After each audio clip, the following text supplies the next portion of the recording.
Basketball Part 1. The Locker Room Game. I used to play basketball back in high school. I was never particularly good. I just wanted to say I played a sport, something to put on my college resume. This one game, we were up against some nearby school. I can't even remember its name now. We were the home team, and the gym was nearly empty. The game wasn't important, the bleachers mostly bare. We were down 22-13 when some kid on the other team started trash-talking me. He mocked my size, my hair, every shot I missed. His voice was like a mosquito buzzing after every play. Finally, I snapped. I shoved him hard. He slid off the court, landing on his back. His teammates surged forward, but my own teammates held them back. The ref's whistle screamed, echoing through the gym. I was ejected from the game. I didn't care. It felt too good to regret. I walked past my coach without a word and went straight for the locker room. The door was locked. I didn't want to go back and ask for the key, so I went around to the back, to the outside entrance. That door was strangely open. It was never left open. As I stepped inside, a wave of cold air hit me, colder than outside. The lights were off, my phone still on the bench, so no flashlight. I shut the door behind me and ran my hand along the walls, searching for the light switch like a blind man. The rough brick scraped my fingers. Then I heard it. A click. A locker door closing somewhere deeper in the darkness. "Who's there?" I called. My voice trembled. Silence. I crept between the aisles of lockers. It wasn't pitch black, but it was dim enough to blur shapes. Footsteps shuffled just out of view. My pulse pounded louder than the squeak of my sneakers. At the last aisle, I saw it. For a split second at the far end, someone huge, ducking behind the lockers. My heart skipped a beat. I decided to leave. I hurried to the main entrance, locked from the inside. My palms were slick. Then, finally, I found the light switch. The fluorescent glow flickered on. Relief. Confidence. I walked the aisles again, calling out. Nobody answered, but the footsteps stayed, always opposite me, always in the next aisle over. I crouched to peek through one of the tiny holes between the lockers. Darkness at first, and then I realized I wasn't staring into shadows. I was staring into and I staring back at me. I bolted out the back door faster than I'd ever run in any game. My coach glared at me, but when I told him someone was in the locker room, his expression shifted. Concern. Belief. He stopped the game. Half my team and the coach went to investigate. By then, whoever it was had vanished. Later, we found out 4 of my teammates were missing their clothes from their lockers. All from the freshman aisle.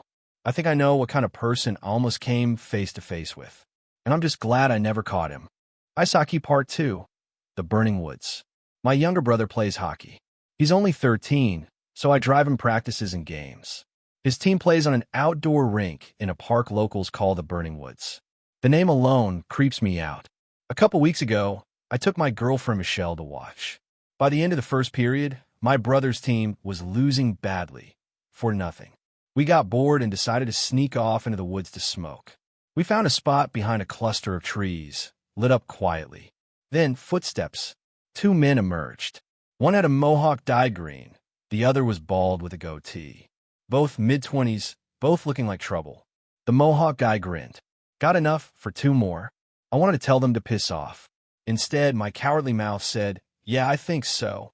He laughed and said he had some Durban poison in his car if we were interested. I glanced at Michelle. She shrugged, but I knew she didn't want to go. Neither did I. I told him, "No, it's okay. We're just finishing up." He smirked and stuck out his hand. I shook it. His skin felt cold. We walked back toward the rink. That's when I heard it. Leaves crunching behind us. I glanced sideways. The man with the mohawk was standing behind a tree, peering at us. Then a stick snapped right behind our tree. I grabbed Michelle's hand, and we walked faster, closer to the light of the rink.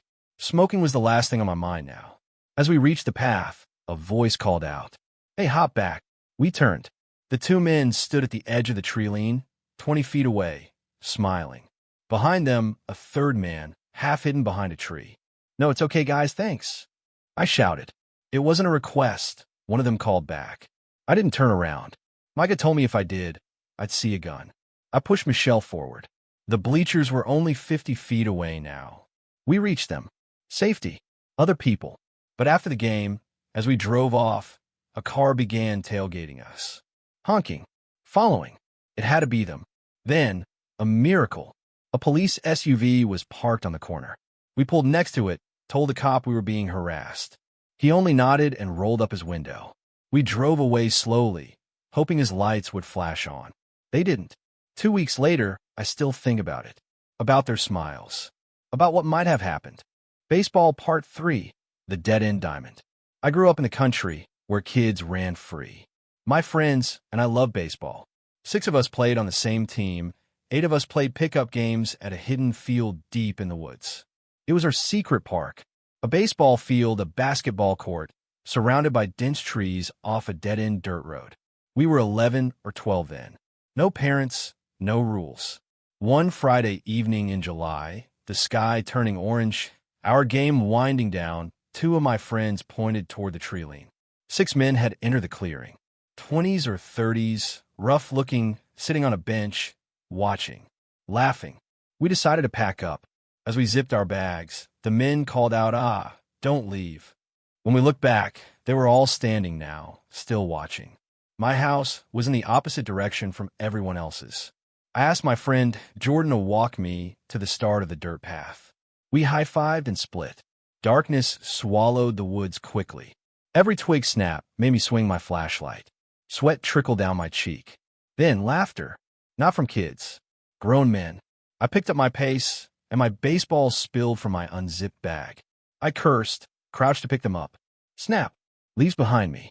I swung the flashlight. A tall man in a black hooded sweatshirt stood there. His hood covered his face. He inched closer. Then he ran. I dropped everything and bolted. My lungs burned. His footsteps thundered behind me until the light of my house appeared. I screamed for my parents. The footsteps stopped. My parents called all the other kids' parents. Jordan admitted he'd been followed briefly too.